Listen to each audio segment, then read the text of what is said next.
Being able to ramp shift has always been one of the strongest abilities in God of War, even in Ragnarok, despite the devs' attempt to nerf it. They did try to nerf it, but they failed.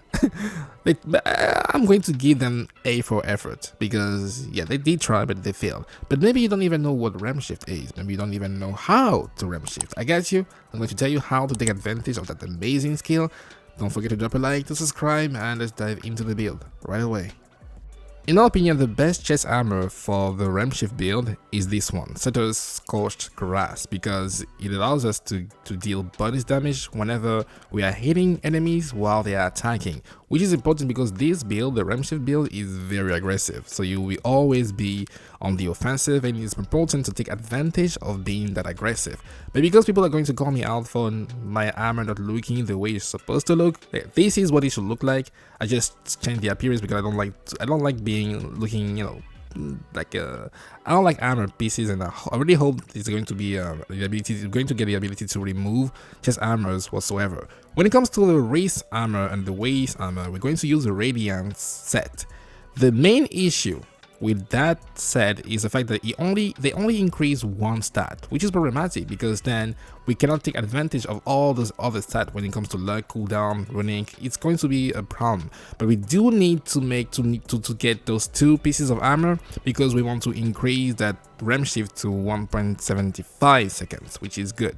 When it comes to the amulet, we're going to use the Alfheim enchantment set because every time we perform a last dodge, we're going to get the next attack we perform is going to be empowered, and then the Musselheim enchantment set because I love having runic and taking advantage of that immolation and permafrost. And whenever the gauge is full or whenever you pop permafrost or immolation, you're going to benefit from the Musselheim enchantment set.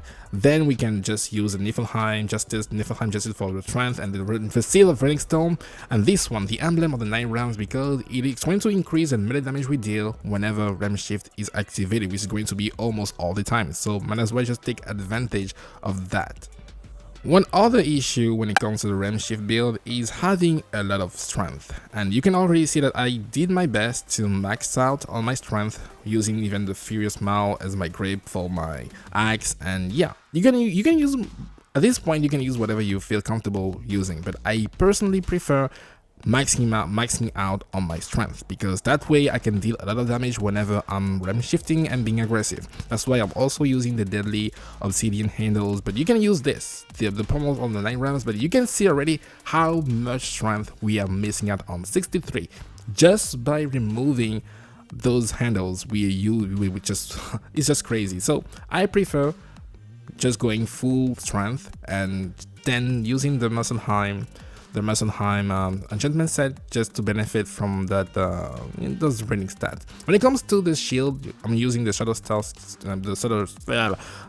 Stars shield because it increases your runic, and you can also cancel your attacks whenever you're using that particular shield.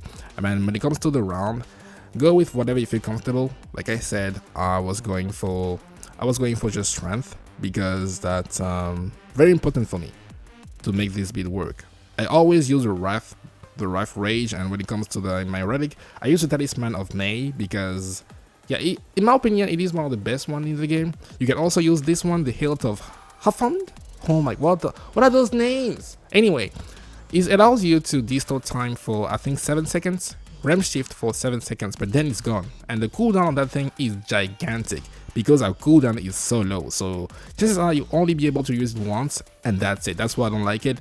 The Talisman of May, I can use it multiple times in one fight, especially against bosses. So when it comes to Freya, you can already see always use sigil arrows to deal more damage whenever you are using melee attacks, and this is my skills. I mean, those are my skills in case you want to take a look at them.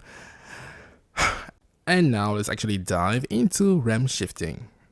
So, what exactly is ramp shift? It is time distortion. Whenever you perform a last second evade, time is going to be slowed down. Your enemy is slowed down, but not you. Also your companion, by the way, but not you, Kratos. No, you can just move freely, but everything else is slowed down. It's not going to make them interrupt the attacks, no. But unless you perform something like a staggering move, they're not going to stop attacking. So you can dodge multiple attacks in a row, and every single time is going to create a ram shift, allowing you to hit people while they are being slowed down. You should keep in mind that some attacks are quite tricky. Sometimes, if you dodge successfully and ram shift triggers, you might still end up being hit. I don't know how it works because it's supposed to be a last second evade, so how am I evading and still getting hit? It doesn't make sense. And something else which doesn't make sense is the fact that we have the Alfheim enchantment set, which is going to empower our next melee attack every single time we perform a last second evade. You would think that because we have the Guardian, the Radiant set and the Alfheim enchantment set, every single time we perform one perfect dodge, they're both going to trigger. But I have instances where one may trigger and not the other one, and I'm confused because, well, why? They both trigger upon performing a perfect dodge, but only one will perform sometimes and not the other. It is quite confusing. Make it make sense, but personally I don't understand. It's just so random sometimes. But when it does work, ram shift is amazing. So, like I was saying before, the Alfheim enchantment set is going to empower your next attack upon activation.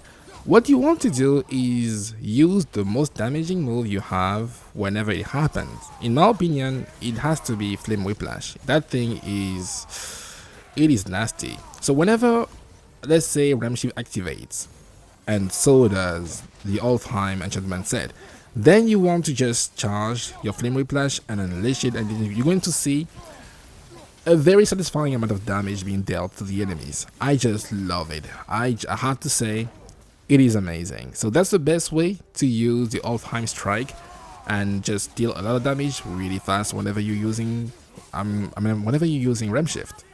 And I also said that they tried to nerf ram shift because in God of War 2018 it used to be one enchantment allowing you to trigger ram shift. It wasn't an armor, it was, but then we got a better version of the ability, which was using simply an enchantment. But this time around, they chose a different approach. The only way to trigger ram shift upon evading is by having those two armor sets, those two pieces of gear, the wrist and waist armor of the Radiance. And I think I like it, because if it wasn't for that, chances are we're just going to get that one build which just works and never ever switch. The whole reason why this time around, granted, the builds actually work. Stun, whether it's stun, luck, poison, they all work this time around in Ragnarok. But if it wasn't for the fact that ram shift was so tricky to get, especially because you need that strength. If you don't have the strength, you're going to spend double the time on each boss fight, which is not good. So it takes a while before you can fully take advantage of ram shift, but when you do, it is amazing. But also, there is a chance, I believe there is a chance that they're going to introduce a talisman. Not maybe a relic or an enchantment which allows us to perform ram shift without having to equip the Radiant set in New Game Plus. It is possible. I'm not holding my breath, but it's possible. But also I don't want them to do that, because this time, yes, they try to nerf it. Yeah, it is a bit annoying, because I think the most annoying thing about the Radiant set is the fact that they only increase one stat, right? Strength and defense, and that's it. No luck, no cooldown, no running. That's the main downside, because then you only have to rely on strength and running, because everything else is really hard to get, and that's the main problem, and that's the nerf. They want you to only focus on ram shift, and that's it. So, but because imagine the Berserker set with ram shift, you never have to switch. That's kind of silly. That's a silly kind of damage. But yeah, this is ram shift, and I also went against Gna in. I'll say it was a decent fight. You can watch it. You can watch the video to kind of see how it works and how to take advantage of the build. I also went against King Cracky. That little shit. I also went against him using ram shift. I'm also going to drop the video in the end screen or somewhere, I don't know. But yeah, thank you guys for watching. I hope to see you ram shift all over the place. Like, yeah, we're going to be Heimdall from now on. So thank you guys for watching. I'll see you soon, and bye bye.